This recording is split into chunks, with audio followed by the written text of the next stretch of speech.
जय श्री कृष्ण दोस्तों। जो जन्मा है वह मरेगा, चाहे वह मनुष्य हो, देव, पशु पक्षी, सभी को मरना है। ग्रह और नक्षत्रों की भी आयु निर्धारित है और हमारे इस सूर्य की भी। पुनः जन्म की धारणा सिर्फ भारत के धर्मों में पाई जाती है, जबकि पश्चिम के धर्म इस सिद्धांत को नहीं मानते।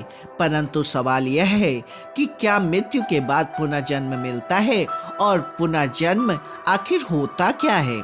तो दोस्तों, उपनिषदों के अनुसार एक क्षण के कई भाग कर दीजिए, उससे भी कम समय में एक आत्मा एक शरीर को छोड़कर तुरंत ही दूसरा शरीर धारण कर लेती है।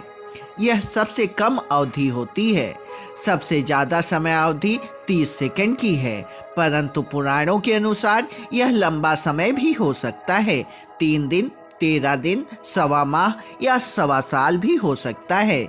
इससे ज़्यादा जो आत्मा नया शरीर धारण नहीं कर पाती, वह मुक्ति हेतु धरती पर ही भटकती है या स्वर्गलोक चली जाती है, पितृलोक चली जाती है या अधोलोक में गिरकर समय गुजारती रहती है।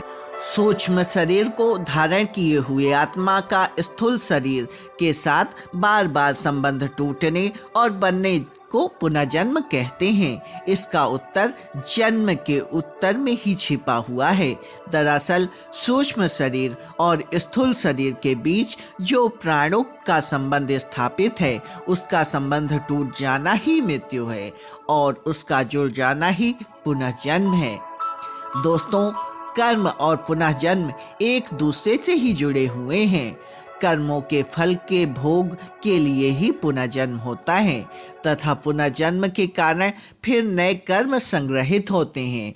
इस प्रकार पुनर्जन्म के 2 उद्देश्य हैं। पहला यह कि मनुष्य अपने जन्मों के कर्मों के फल का उपभोग करता है, जिससे वह उनसे मुक्त हो जाता है, और दूसरा यह कि इन भोगों से अनुभव प्राप्त करके नए जीवन में इनके सुधार का उपाय करता है, जिससे बार बार जन्म लेकर जीवात्मा विकास की ओर निरंतर बढ़ती जाती है और अंत में अपने संपूर्ण कर्मों द्वारा जीवन का क्षय करके मुक्ता अवस्था को प्राप्त होता है।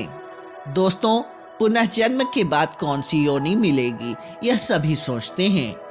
जन्म को जाति भी कहा जाता है, जैसे वनस्पति जाति, पशु पक्षी जाति, मनुष्य जाति। कर्मों के अनुसार जीवात्मा जिस शरीर को प्राप्त होता है वह उसकी जाति कहलाती है। यदि अच्छे कर्म किए हैं तो कम से कम मनुष्य से नीच की जाति नहीं मिलेगी। बुरे कर्म किए हैं तो कोई गारंटी नहीं होती। दोस्तों, 8 कारणों से आत्मा पुनः जन्म लेती है। पहला है भगवान की आज्ञा से। भगवान किसी विशेष कार्य के लिए महात्माओं और दिव्य पुरुषों को आत्माओं को पुनः जन्म लेने की आज्ञा देते हैं। दूसरा है पुण्य समाप्त होने पर। संसार में किए गए पुण्य के प्रभाव से व्यक्ति की आत्मा स्वर्ग में सुख भोगती है, और जब तक पुण्य कर्मों का प्रभाव रहता है वह आत्मा दैविक सुख को प्राप्त करती है।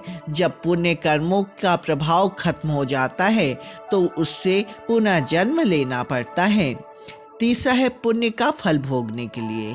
कभी कभी किसी व्यक्ति द्वारा अत्यधिक पुण्य कर दिए जाते हैं और उसकी मृत्यु हो जाती है, तब उन पुण्य कर्मों का फल भोगने के लिए आत्मा को पुनः जन्म लेना पड़ता है। इसी तरह चौथा है पाप का फल भोगने के लिए। जो आत्माएं ज़्यादा पाप करती हैं उसका फल भोगने के लिए उन्हें फिर से जन्म लेना पड़ता है। 5वां है बदला लेने के लिए। आत्मा किसी से बदला लेने के लिए भी पुनर्जन्म लेती हैं। यदि किसी व्यक्ति को धोखे से, कपट से या किसी प्रकार की यातना देकर मार दिया जाता है तो वह आत्मा पुनः जन्म ले लेती हैं। इसी प्रकार बदला चुकाने के लिए भी आत्माएं पुनः जन्म लेती हैं। अकाल मृत्यु हो जाने पर भी आत्मा पुनः जन्म ले लेती हैं और अपूर्ण साधना को पूर्ण करने के लिए भी आत्मा पुनः जन्म लेती हैं। दोस्तों, यजुर्वेद में कहा गया है कि शरीर छोड़ने के पश्चात जिन्होंने तप ध्यान किया है वे ब्रह्मलोक चले जाते हैं, अर्थात ब्रह्म में लीन हो जाते हैं। कुछ सत्कर्म करने वाले भक्तजन स्वर्ग चले जाते हैं, स्वर्ग अर्थात वे देव बन जाते हैं।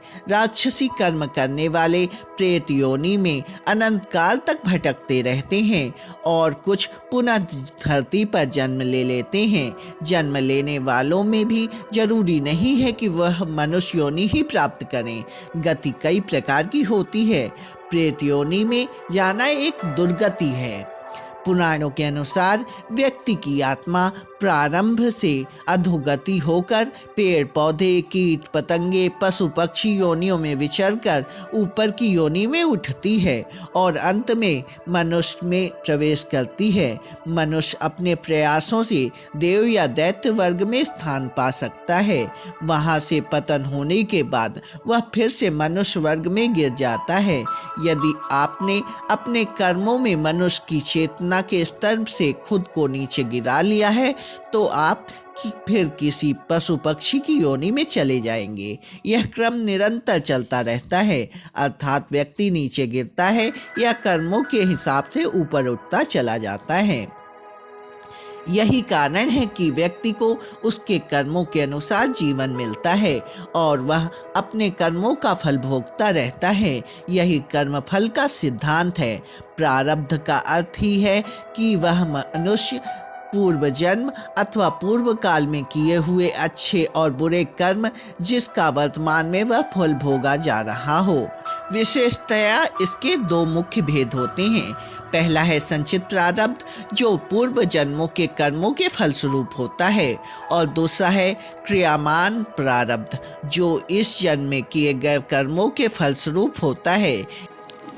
इसके अलावा अनिच्छा प्रारब्ध, परेच्छा प्रारब्ध और स्वेच्छा प्रारब्ध नाम के 3 गौण भेद भी हैं। प्रारब्ध कर्मों के परिणाम को भी कुछ लोग भाग्य या किस्मत का नाम दे देते हैं। पूर्व जन्म और कर्मों के सिद्धांत को समझना इसीलिए जरूरी है।